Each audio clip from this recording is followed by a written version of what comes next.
Ahora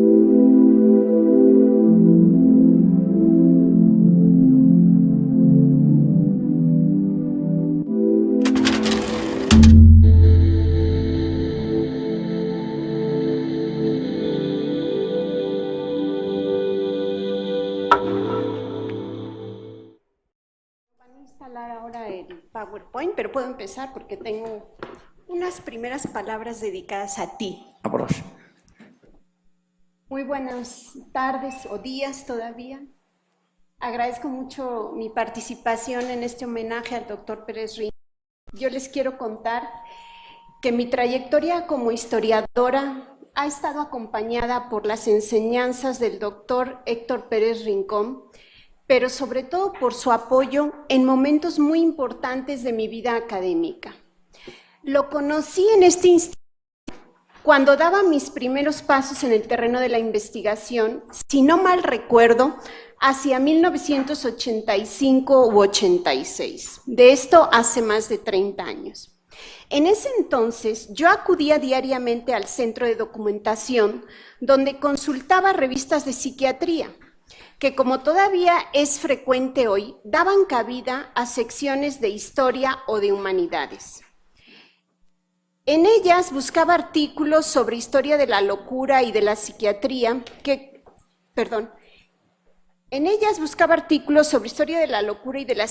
en México que me ayudaran en mi tema de investigación, los trastornos que la conquista española había provocado entre la población indígena, cuya cultura había sido casi destruida.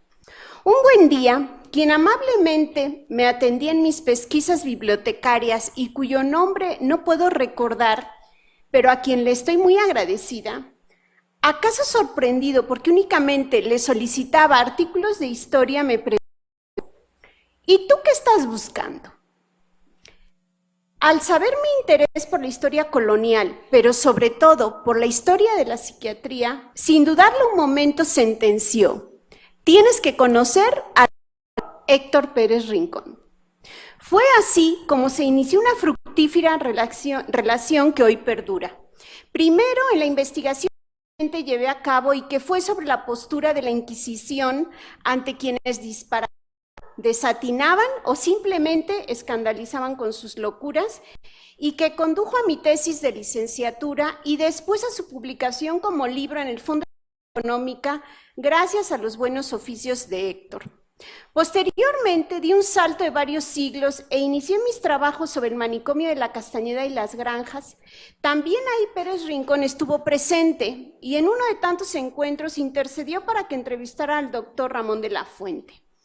Para ese entonces, Héctor ya había publicado su breve historia de la psiquiatría en México, de consulta indispensable para adquirir un panorama general sobre los inicios de la psiquiatría mexicana y que leí con mucho interés. En el año 2006, con motivo de la conmemoración de los 70 años de la Guerra Civil Española, tuve la oportunidad de estudiar el exilio del doctor Dionisio Nieto, que como otros científicos españoles debieron huir tras la derrota de la República. Para mi fortuna, Pérez Rincón había sido uno de los alumnos distinguidos de Nieto, por lo que mi acercamiento a la figura de este neuropsiquiatra no pudo haber estado mejor dirigido.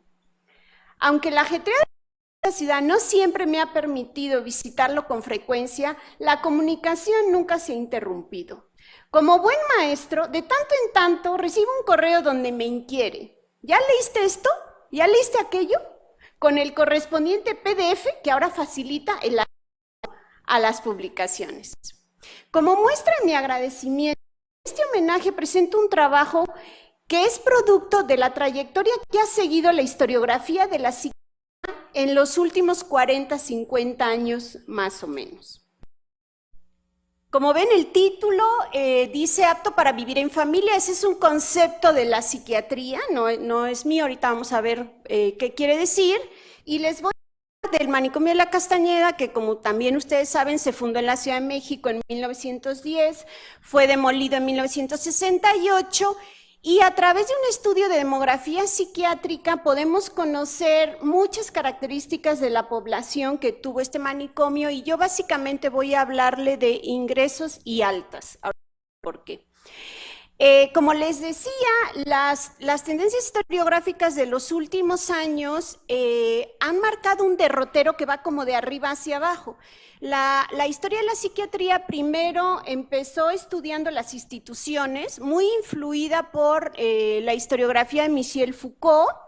Posteriormente bajó de ese nivel a estudiar la profesión médica, la profesionalización de la psiquiatría, mediante pues, la creación de asociaciones, celebración de congresos, publicación de revistas, la enseñanza de la disciplina.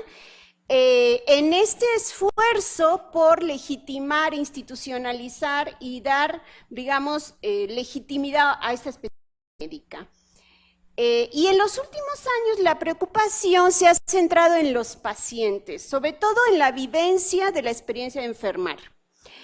Y parte de esta, digamos, historiografía que abona la investigación en testimonios escritos los mismos pacientes, procesos judiciales, entrevistas, cartas que no fueron enviadas, expedientes clínicos, por supuesto.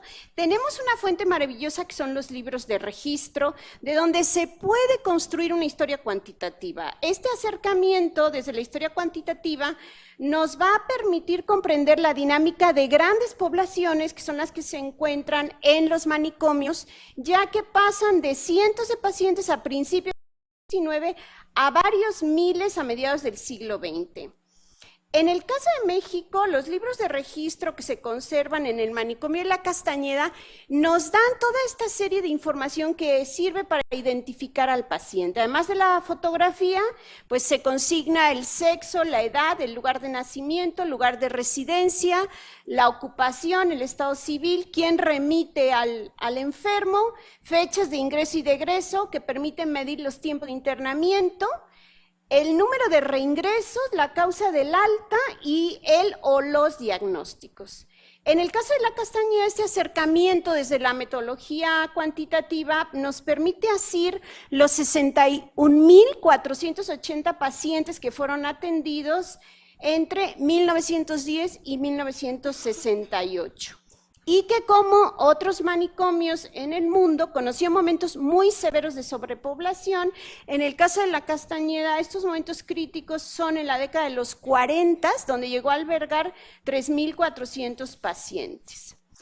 Ahora bien, uno de los aspectos que más ha llamado la atención a los historiadores y que fue planteado por los propios psiquiatras en el último tercio del siglo XIX fue el custodialismo de las primeras instituciones psiquiátricas. Según la interpretación dominante hoy en día, este custodialismo habría estado motivado por la existencia de numerosos pacientes crónicos que de alguna manera impidieron que las primeras instituciones psiquiátricas llevaran a cabo una misión terapéutica. Habría sido la masificación de los manicomios la que impide que los psiquiatras tengan posibilidad de intervención sobre los enfermos. Al ser tantos, este crecimiento del número de pacientes ha sostenido una idea de que estas instituciones no curan. Y aquí es que se ha asociado la idea de custodialismo con la de cronicidad de las enfermedades mentales y la incurabilidad de las enfermedades mentales. Y yo creo que hay que empezar a desatar estos tres conceptos que se han pegado, ¿no? Que las instituciones psiquiátricas son custodiales, no curan, que las enfermedades no se curan también, y que se cronifica el paciente, ¿no? Y de este concepto de incurabilidad, de custodialismo, hizo que desde el último tercio del siglo XIX la psiquiatría entrara en un franco pesimismo sobre su propia labor científica. Ahora, en el caso de México, los psiquiatras del manicomio de la Castañeda afirmaron muchas veces que uno de los problemas más severos de la institución era el hacinamiento, la masificación y en general el elevado número de crónicos, ¿no? Yo aquí nada más les traigo un ejemplo que me parece muy significativo porque se dijo en 1960, con motivo del 50 aniversario de la Castañeda, su director entonces José Luis Patiño y quien fuera subdirector Ignacio Sierra Macedo, desempolvan los archivos de la institución y deciden hacer es un pequeño texto súper interesante, son como 20 cuartillas, donde valoran la historia de la psiquiatría mexicana a través de su desarrollo en la Castañeda, pero una de las cosas que ellos dicen es lo que aquí sostienen como la tercera causa de que no se haya podido convertir el manicomio en un auténtico hospital psiquiátrico. La primera es la falta de presupuesto, la segunda es la falta de capacitación del personal, pero la tercera dice la prolongada estancia que requieren para su atención este tipo de enfermos, o sea, se da por hecho que requieren tiempos de internamiento muy largos, el elevado porcentaje de crónicos y además que son incurables. Entonces aquí tenemos estos tres elementos unidos en esta cita, que me parece que es muy interesante, pero como les digo, hay muchos ejemplos que podríamos considerar. Ahora, vamos a analizar este tema con tres indicadores, que son el tiempo de internamiento, cuánto dura un paciente dentro del manicomio, el porcentaje de mortalidad en la Castañeda en estos 60 años, y qué es lo que motiva el alta. Estos tres indicadores nos van a permitir valorar qué tanto realmente la Castañeda era una institución custodial o no. Pero primero vamos a ver en esta gráfica el movimiento de nuevos ingresos en la Castañeda. Aquí están registrados, es el 20%, es una muestra del 20% de los 61.480, que son un poco más de 12,000 registros. Esta base de datos la llevó a cabo el doctor Andrés Ríos Molina, que es investigador en la UNAM, en el Instituto de Investigaciones Históricas, con un equipo de gente grande. Entonces, bueno, él registra todas las variables que les comenté que aparecen en los libros de registro, y aquí en esta tendencia en esta gráfica, perdón, se ven claramente tres etapas. Hay una primera que coincide con el periodo de la Revolución Mexicana, es un periodo de mucha inestabilidad, mucha desorganización en la Castañeda por la guerra que asola al país, y tenemos un decrecimiento en el número de pacientes. Entonces, esto que se ha dicho de que la Castañeda estuvo saturada, hacinada, sobrepoblada, no siempre fue verdad, y por lo menos en la primera década estuvo subutilizada. De hecho, 1915 es el año en que menos pacientes ingresan, entran 385, pero el año en el que más pacientes ingresan es 1944, que cierra la segunda etapa. Ahí entran 1,663 pacientes. Entonces, la segunda etapa es cuando empieza la institución a recuperarse de la guerra. Tenemos una mayor inversión de recursos, sobre todo en la década de los 30 con Lázaro Cárdenas, y va a haber un crecimiento, como ustedes ven, muy importante. Hay picos que obedecen a coyunturas muy específicas respecto a determinadas enfermedades, pero no quiero entrar en el tema de los diagnósticos aquí. Y la última etapa, que es de 45 a 68, se puede decir que es una etapa de estabilidad en la institución, porque ya no crece, ya se queda como sostenida hasta que en 1967, esa caída que ven, pues obedece a los traslados a las instituciones que van a sustituir a la Castañeda, ¿no? Ahora, esta misma gráfica la he dividido en 5 periodos que atienden a un conjunto de reformas médicas y administrativas que llevan a cabo los psiquiatras de la institución, precisamente para luchar contra el asunto de los crónicos y que se nos estamos llenando de pacientes y demás. Entonces, aquí se ve tanto el proceso de crecimiento como estas reformas médicas y administrativas. Una de estas reformas tiene que ver en el año 32 con la introducción de la terapia ocupacional y muy poquito después de las primeras terapias biológicas, las terapias de choque fundamentalmente.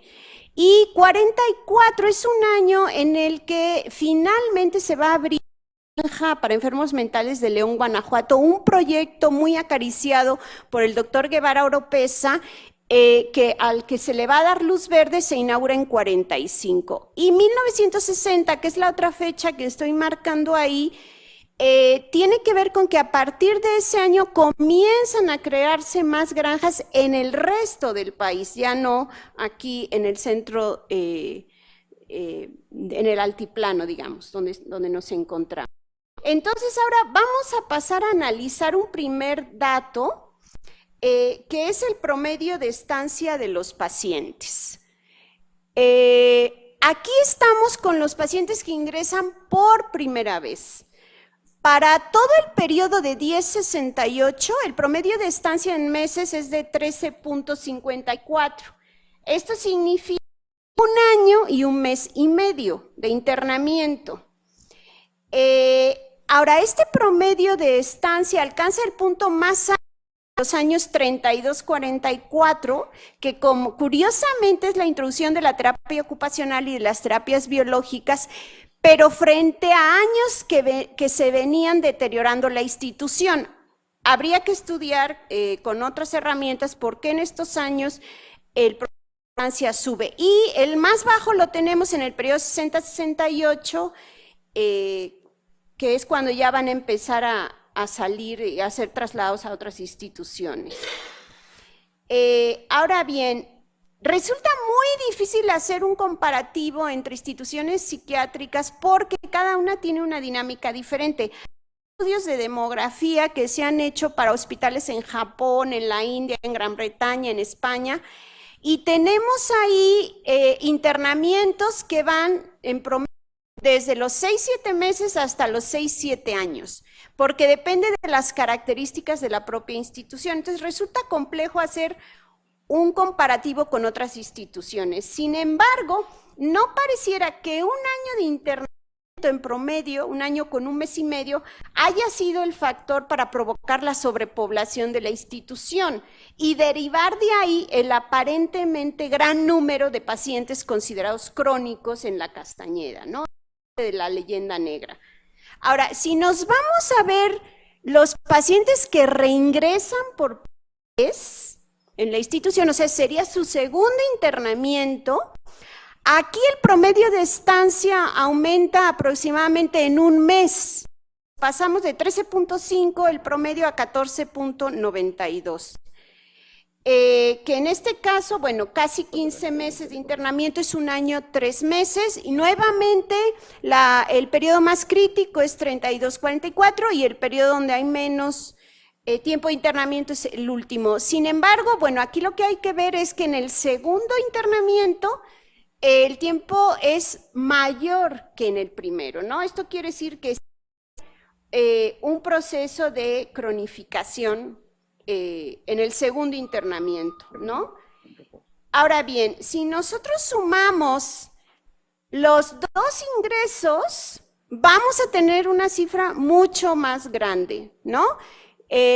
Para todo el periodo, el promedio es de 28.46 meses, que esto representa 2 años y 4 meses de internamiento para estos pacientes que entraron, que reingresaron, digamos, una vez. Ahora, no puedo a partir de estos datos hablar sobre la cronificación de la enfermedad porque tendríamos que analizar caso por caso, yendo a los expedientes clínicos, si el diagnóstico del primer ingreso fue el mismo que el del segundo ingreso, porque puede ser que los diagnósticos sean diferentes y el tiempo entre un ingreso y el segundo, ¿no? Porque el paciente pudo estar bien durante un lapso de tiempo muy grande. Ahora, el hecho de que hayan reingresado el 80% de la población, 79.63 para ser exactos, sí es un dato que no se puede despreciar, ¿no? De los primeros que entran, el 80% reingresa. Si nosotros consideramos aquí el periodo más crítico, de 32 a 44, que tenemos casi 40 meses de internamiento para los pacientes que reingresan, sí tendríamos que darle la razón a los médicos de la Castañeda que manifestaron su preocupación por el hecho de que la institución no estaba cumpliendo con su misión terapéutica. Pero si analizamos los otros dos indicadores, el de la mortalidad y la causa de alta, creo que tenemos otra historia. Aquí tenemos el porcentaje de mortalidad en el primer ingreso para el periodo 10-68, que fue de 24%, o sea, 1 de cada 4 pacientes muere en la Castañeda, pero 3 salen vivos. Para mí eso es súper importante, ¿eh? Porque cuando uno lee toda la historiografía de la psiquiatría, que señala que estas instituciones son custodiales y que no curan, y que el paciente solo sale de ahí en una tumba, bueno, pensar que 3 de 4 salen vivos para mí es muy importante. No sé, a lo mejor hoy en día sería una locura que 1 de cada 4 muera, pero tenemos que pensar en los recursos terapéuticos que había en 1910, 20, 30. En el caso del segundo ingreso, aumenta la mortalidad, pero no demasiado, sube a un 30% la mortalidad. Y bueno, aquí el periodo más crítico es el de la guerra, 10-20, que tiene que ver con las condiciones de higiene de la institución, la desnutrición, la falta de presupuesto, etcétera, ¿no? Porque aquí sí tenemos que llega casi a un 50% la mortalidad en el segundo ingreso. Y vemos que, bueno, de 60 a 68 la mortalidad baja mucho más. Ahora, si nosotros analizamos ¿por qué motivos salen los pacientes de la Castañeda? Vamos a advertir aquí que la causa principal no es la muerte, porque uno puede salir también en un ataúd. La principal causa es la solicitud de la familia, que es la raya que tenemos en verde. Estos conceptos que aparecen aquí son de los médicos. Término del tratamiento, solicitud de paciente, de la familia, remisión por orden de alguna autoridad, no regreso del permiso. El permiso se concedía sobre todo en época navideña, pero también cuando el médico consideraba que el paciente podía probar a irse unos días a su casa y ver cómo funcionaba la cosa, ¿no? Entonces daban permisos normalmente de 2 semanas, pero si el paciente no regresaba, esto estaba considerado como alta para la institución. Y si quería después volver, tenía que meter toda la documentación nuevamente, ¿no? Mejoría, muerte, mejoría, fuga, curación y apto para vivir en familia, que como les digo es uno de los conceptos, ¿no? Aquí podemos ver entonces que la causa más importante de egreso para los pacientes que ingresan por primera vez es la solicitud de la familia. Pero la remisión ocupa un lugar importante, 13%, y no regresar del permiso es casi 13% también.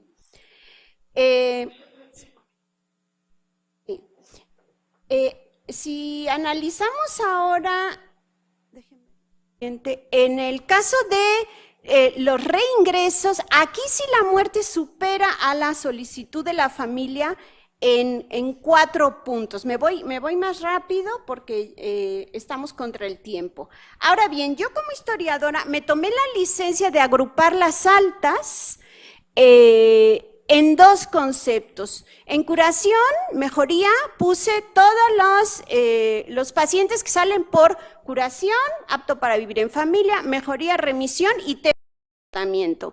Y en familia agrupé a los que egresan por solicitud de la familia, no regreso del permiso y solicitud del paciente.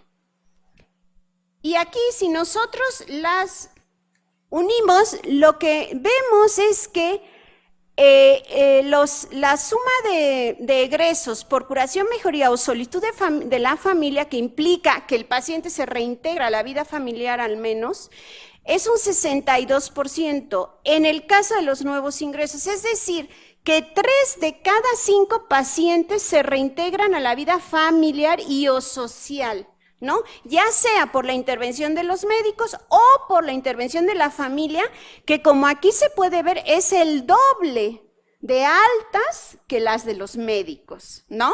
Yo aquí no hago ningún juicio, porque ¿por qué razones la familia solicitaba el alta? Puede ser porque lo vio mejor, pero también puede ser porque lo ve peor, que la institución le está causando daño y decide sacarlo. Puede ser, como dice el historiador británico Andrew School, porque la familia se dio un respirito mandando al paciente al hospital, al manicomio, y después de un descanso dice, regrésenmelo que ya tengo fuerzas nuevamente para atenderlo. Nosotros a este porcentaje de que 3 de cada 5 salen para reintegrarse a la vida familiar y social, le sumamos que 1 de cada 20 se fugaba. No emito juicio de si estaba curado o no, se fugaba, tenía la capacidad para fugarse, y que también 1 de cada 20 fue trasladado a otra institución. Estos datos nos refieren una alta movilidad dentro del manicomio de la Castañeda, que de alguna manera interpela a los discursos sobre la cronicidad de las enfermedades mentales y la idea de los manicomios como instituciones custodiales. En 1965, con esto ya termino, se toma la decisión de cerrar la Castañeda y ahí se decide rediagnosticar a todos los pacientes para ver a qué institución iban a ser dirigidos, que básicamente eran 3: hospital psiquiátrico para agudos, hospitales campestres para crónicos recuperables y casas hogar para los crónicos que se consideraban ya definitivamente irrecuperables. Había 2.800 pacientes, esto en 1967, cuando finalmente se va a iniciar los traslados, y de ellos, 2 de cada 7 se consideran agudos, o sea, 800 de 2.800. Por lo tanto, 5 de cada 7 fueron considerados crónicos. El hecho de que por cada agudo hubiera 2.5 crónicos nos lleva a pensar que los considerados agudos, que sabemos que fueron los responsables de la alta movilidad que hubo en el manicomio, al constituir una minoría, han de alguna manera quedado como en el olvido, y los crónicos, que han sido la mayoría, porque obviamente son los que permanecen, ¿no? Son los que han generado esta idea de que la institución no podía curar, y los que han alimentado, yo creo, el sentimiento de fracaso de los médicos en ese momento. Pues muchas gracias.